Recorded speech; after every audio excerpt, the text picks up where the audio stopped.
안녕하세요 여러분. 새로운 책 역대기와 함께 풍성한 하나님의 사랑을 누릴 수 있기를 축복합니다. 오늘 본문은 역대기 역대상 1장입니다. 아담, 셋, 에노스, 게난, 마하랄렐, 야렛, 에녹, 무드셀라, 라멕, 노아, 셈, 함과 야벳은 조상들이라. 야벳의 자손은 고멜과 마곡과 마데와 야한과 두발과 메색과 디라스요. 고멜의 자손은 아스그나스와 디밧과 도갈마요. 야완의 자손은 엘리사와 다시스와 기띔과 도다님이더라. 함의 자손은 구스와 미스라임과 붓과 가나안이요. 구스의 자손은 스바와 하일러와 삽다와 라하마와 삽드가요. 라하마의 자손은 스바와 드단이요. 구스가 또 니므롯을 낳았으니 세상의 첫 영걸이며, 미스라임은 루딤과 아남임과 르압임과 납두힘과 바두루심과 기슬루임과 갑도림을 낳았으니 블레셋 종족은 가슬루임에게서 나왔으며, 가나안은 맏아들 시돈과 헷을 낳고 또 여부스 종족과 아모리 종족과 기르가스 종족과 히위 종족과 알가 종족과 신 종족과 아르왓 종족과 스말 종족과 하맛 종족을 낳았더라. 셈의 자손은 엘람과 아수르와 아르박삿과 룻과 아람과 우스와 훌과 게델과 메색이라. 아르박삿은 셀라를 낳고 셀라는 에벨을 낳고 에벨은 두 아들을 낳아 하나의 이름을 벨렉이라 하였으니 이는 그때의 땅이 나뉘었으며 그의 아우의 이름은 욕단이며 욕단이 알모닷과 셀렙과 하살마웻과 예라와 하도람과 우살과 디글라와 에발과 아비마엘과 스바와 오빌과 하윌라와 요밥을 낳았으니 욕단의 자손은 이상과 같으니라. 셈, 아르박삿, 셀라, 에벨, 벨렉, 루, 수룩, 나홀, 데라, 아브람 곧 아브라함은 조상들이요. 아브라함의 자손은 이삭과 이스마엘이라. 이스마엘의 족보는 이러하니 그의 맏아들은 느바요시요. 다음은 게달과 앗부엘과 입삼과 미스마와 두바와 마사와 하닷과 데마와 여둘과 나비스와 게드마와 이들은 이스마엘의 자손들이라. 아브라함의 소실 그드라가 낳은 자손은 시므란과 욕산과 무단과 미디안과 이스박과 수아요. 욕산의 자손은 스바와 드다니요. 미디안의 자손은 에바와 에벨과 한옥과 아비다와 엘다아니. 이들은 모두 그드라의 자손들이라. 아브라함이 이삭을 낳았으니 이삭의 아들은 에서와 이스라엘이더라. 에서의 아들은 엘리바스와 르우엘과 여우스와 옐람과 고라요. 엘리바스의 아들은 데만과 오말과 스비와 가담과 게나스와 딥나와 아말렉이요. 르우엘의 아들은 나핫과 세라와 삼마와 미사요. 세일의 아들은 로단과 소발과 시본과 아나와 디손과 에살과 디산이요. 로단의 아들은 호리와 호맘이요. 로단의 누이는 딥나요. 소발의 아들은 알리안과 마나핫과 에발과 스비와 오남이요. 시브온의 아들은 아야와 아나요. 아나의 아들은 디손이요. 디손의 아들은 하무란과 에스반과 아드란과 그란이요. 에셀의 아들은 빌한과 사아완과 야아간이요. 디산의 아들은 우수와 아란이더라. 이스라엘 자손을 다스리는 왕이 있기 전에 에돔 땅을 다스리는 왕은 이러하니라.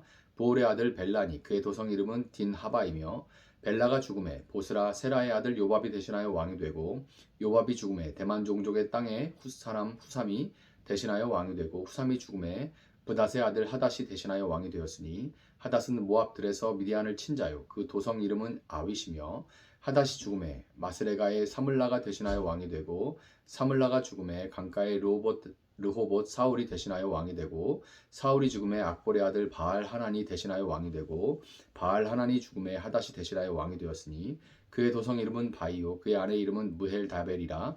메사합의 손녀요. 마드렛의 딸이더라.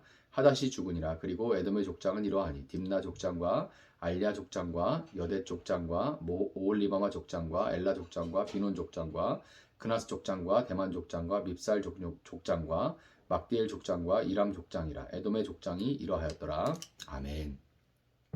자, 역대기는 이제 아담으로부터 시작해서 바벨론 포로 이후에 이스라엘 땅으로 돌아온 귀한 자 명단에 이르는 아주 긴 족보, 9장까지 족보가 계속됩니다. 이 족보를 나열하면서 이제 시작이 됩니다. 낯선 이름들이 이제 쭉 나열이 되니까 발음하기도 참 어려운 이름들이죠. 이런 이름이 쭉 나열되는 이 족보의 특성상 많은 사람들이 이 역대기를 제사와 관련된 이 제사의 종류들과 그 제사를 드리는 방법들이 기록된 레위기에 이어서 이 성경의 수면제라고 부르기도 해요. 역대기도 레위기를 한번 통과한 분들이 민수기 때 또 살짝 위기를 겪었다가 앞에 뭐 드리고 하는 거 있잖아요. 그때 이제 좀 살짝 위기를 겪었다가 또 그거 넘어가서 잘 오다가 역대기 이르러서 또 한번 위기를 느낀다고 합니다. 성경의 수면제라고 불리는 부분인데, 저 역시 이제 새벽 날개를 진행을 하면서 열왕기서를 마칠 무렵에 고민이 생겼어요. 역대기는 이 열왕기서와 함께 역사서라는 카테고리적, 이 장르적인 특징이 같고요. 그리고 내용적으로도 겹치는 부분이 굉장히 많습니다. 이제 남유다의 이제 역대기에는 북이스라엘 왕들의 역사는 없지만 그러나 남유다 왕들의 이 역사가 기록된 것은 많이 겹쳐요. 그래서 굳이 이 반복을 해야 되나 하는 생각이 있었습니다.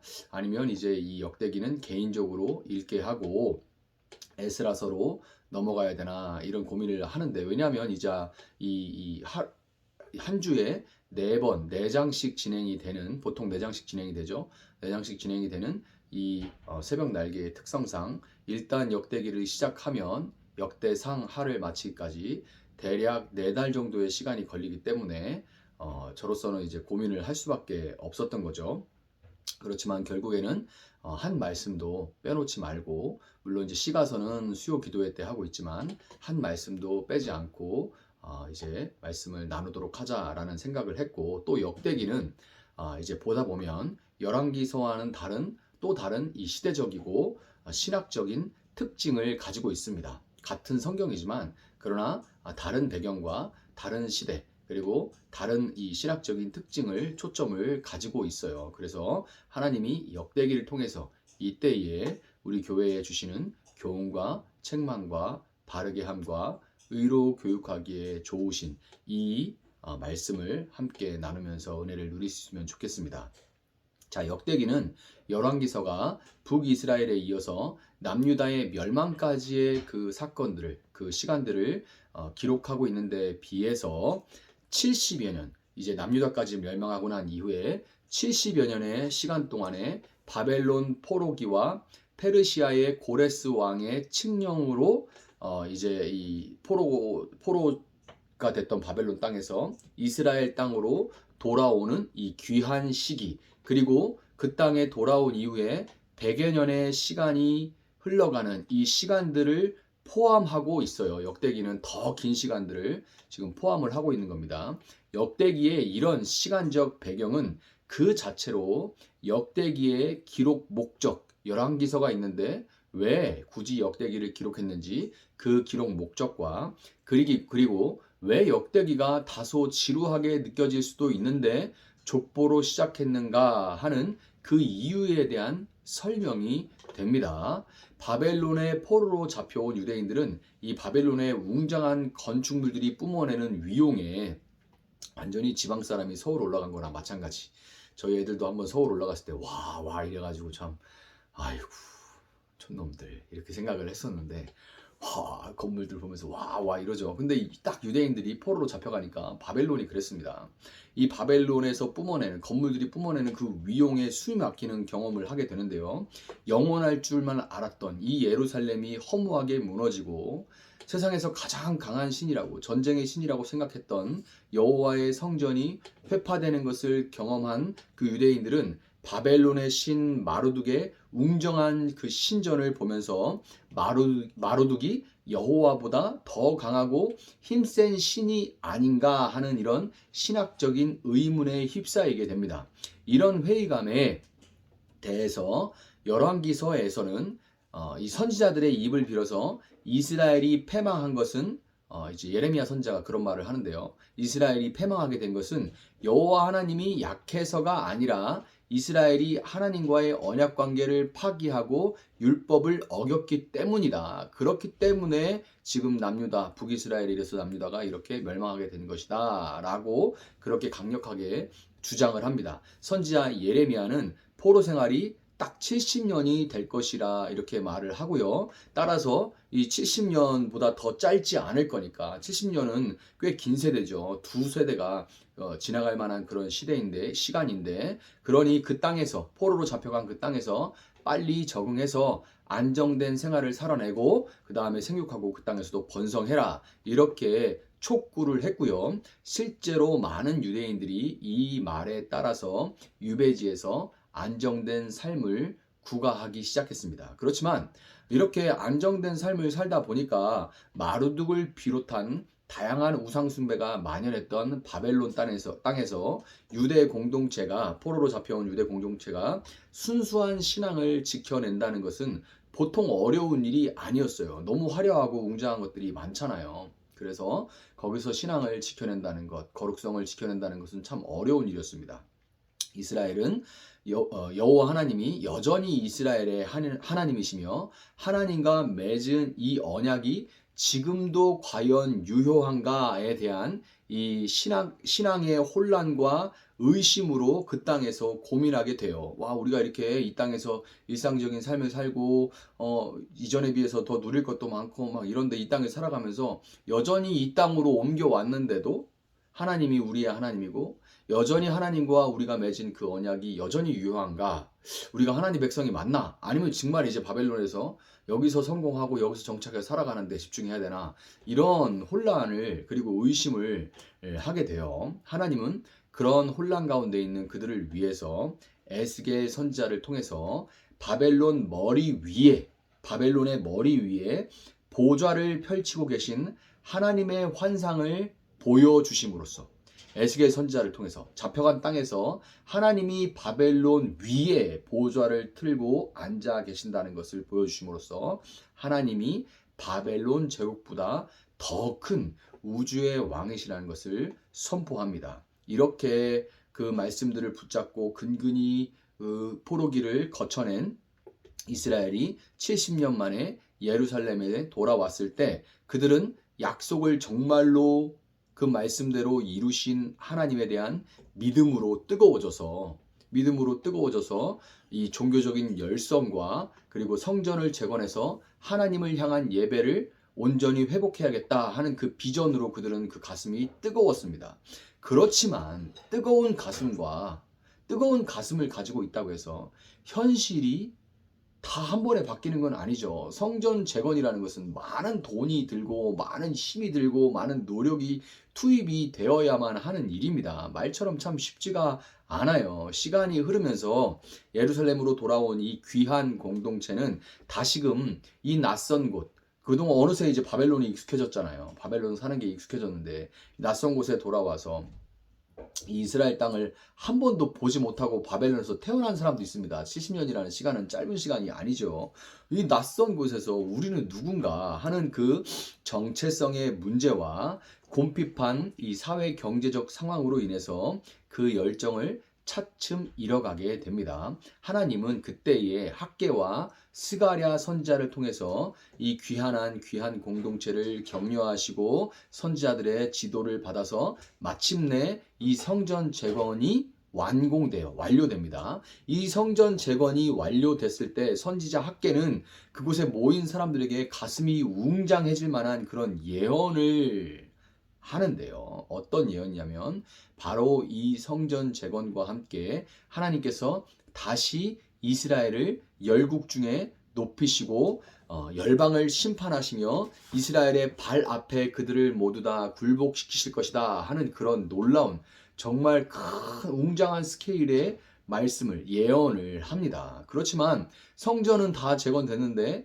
그 예언은 전혀 실현될 기미가 보이지 않았고 당장의 눈앞에 페르시아 제국의 위력은 조금도 꺾이지 않았으며 유대인들은 강력한 이 제국의 속주 백성으로서 그저 하루하루를 근근히 살아갈 뿐이었던 거예요. 바뀌는 게 없는 거예요.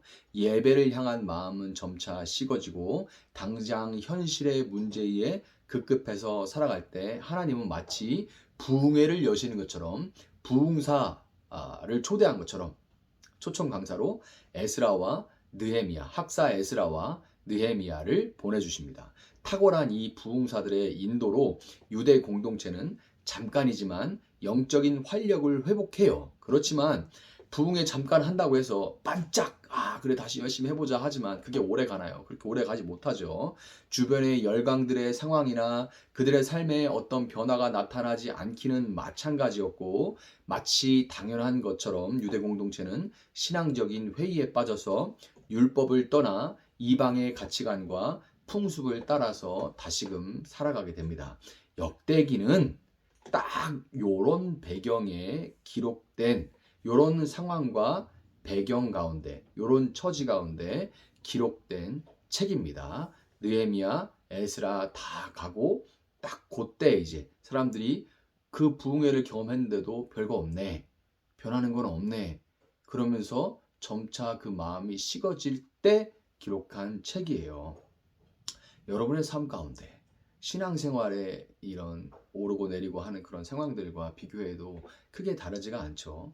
오늘 본문은 이 족보는 인류의 첫 조상인 아담의 창조로부터 시작하므로 모든 인류, 곧 열방 전체가 하나님의 피조물이라는 것을 천명하면서 그렇게 시작을 합니다. 아담부터 시작을 하죠. 하나님의 우주적인 통치의 그 범위 안에는 단지 이스라엘만이 아니라 열방 전체가 포함되고 모든 국가와 민족들의 흥망성쇠가 하나님의 주권적인 뜻에 달려 있다는 것을 선포하면서 시작을 하는 거죠. 스케일을 크게 하는 거예요. 사람의 시야가 좁아지고 현실의 문제에 부닥칠 때는 하나님은 항상 시야를 넓게 해주시는 일을 먼저 하십니다. 아담으로부터 시작된 이 족보는 이스라엘 향하신 하나님의 관심이 단지 출애굽 때나 아니면 가나안 입성 때부터만 시작된 것이 아니라 태초로 이스라엘 향한 하나님의 관심은 태초로 거슬러 올라간다는 것을 말해주고, 따라서 하나님 백성이 시작된 것은 태초로부터 바벨론 귀한 당시까지에 이르고, 이런 장구한 관점으로 볼 때 지금의 암울한 상황만을 놓고 하나님의 일하심을 속단해서는 안 된다는 거죠. 태초라는 말 자체가 우리에게 막막하게 느껴질 만큼 유한한 인간이 무한하신 하나님을 짧은 안목으로 재단해서는 안 된다는 말인 겁니다. 또한 족보를 보면요, 강대했던 그 열방들의 족보는 중간중간 다 단절됩니다. 심지어 바벨론과 페르시아의 역사도 다 단절돼요. 여러분, 바벨론이나 페르시아가 이스라엘보다 훨씬 짧게 갔습니다. 훨씬 짧게 갔어요. 불과 몇백 년 못 갑니다. 이스라엘은 1000년을 갔는데요. 물론 1000년 갔다가도 또 포로에서 돌아와가지고 계속 이어지고 있죠. 이런 역사는 없습니다. 그러니까 다 단절되는데 반해 그렇게 화려하고 그렇게 강력했던 역사들이 다 단절되는데 비해서 오직 이스라엘의 족보만이 면면이 그 이름 하나 다 찾을 수 있을 만큼 면면이 이어져 옴을 알 수가 있죠. 따라서 이스라엘은 다른 민족들과 달리 하나님의 관심과 시선에서 단 한 번도 벗어난 적이 없는 특별한 민족이라는 것이고, 이스라엘, 즉 이 하나님의 백성에 대한 하나님의 돌보심은 지금도 끊이지 않고 계속해서 이어지고 있는 것입니다. 여러분, 우리는 바벨론과 같은 강력한 세상에 포로로 살아가다가 하나님의 뜻대로 부르심을 받아서 구원을 받고 무너진 성전을 회복하는 동시에 예배하는 예배자로 살아가게 됐습니다. 그렇지만 우리가 믿는 자로 살아간다고 하지만 세상은 언제나 너무나 강대하고 현실은 결코 변하지 않는 것처럼 보일 때가 너무나도 많기 때문에 우리는 오히려 세상의 그 강대함과 화려함에 매혹돼 버릴 때조차 있는 것이 연약한 우리의 현실이죠. 그렇지만 여러분, 역대기는 오늘 족보를 통해서 역사의 시작이자 끝이신 하나님을 바라볼 것을 강력하게 권면하고 있습니다. 역사가 말하는 우주의 왕이신 하나님께 우리의 정체성을 다시금 둬야 돼요. 우리의 정체성을 오늘 피었다 지는 들꽃 같은 그곳에 오늘 하루에 두는 것이 아니라 우주의 왕이신 하나님께 우리의 정체성을 두고 다시금 그 정체성으로 삶을 해석해야 됩니다. 그 정체성에 뿌리를 내려 다시금 삶을 해석하고 하나님의 백성으로서 우리의 마음으로 또한 우리의 삶으로 역대기와 함께 그분을 다시금 예배하는 삶을 살아가시는 여러분들이 될 수 있기를 예수님의 이름으로 축복합니다. 잠시 기도하겠습니다. 사랑하시는 하나님, 감사합니다. 이렇게 역대기를 시작합니다. 하나님께서 우리를 건져내시고 바벨론에서 포로되었던 우리를 다시금 하나님의 땅으로 불러주시고 다시금 하나님의 백성 삼아주시고 다시금 하나님의 나라를 이곳에 지어 가심에도 불구하고 하나님, 우리 현실이 변하지 않고 우리 앞에 맞닥뜨린 많은 사회 경제적인 그런 일들로 인하여서 우리 마음이 눌리고 우리 시야가 좁아질 때가 참 많습니다. 그러나 하나님, 오늘 역대기는 아담으로부터 시작되는, 태초로부터 시작되는 이 족보를 통하여서 우리의 시야를 다시금 천지의 주인이시고 역사의 시작과 끝이신 하나님께 둘 것을 명합니다. 말씀을 우리 가슴에 새기고 다시금 우리의 정체성을 새롭게 하며 그 정체성에 기대어 잇대어 우리의 삶을 해석해가며 하루하루를 하나님의 자녀로 백성으로 살아갈 수 있도록 우리를 회복시켜 주시옵소서. 감사하며 예수님의 이름으로 기도합니다. 아멘. 오늘 주신 말씀 붙들고 계속해서 기도합니다.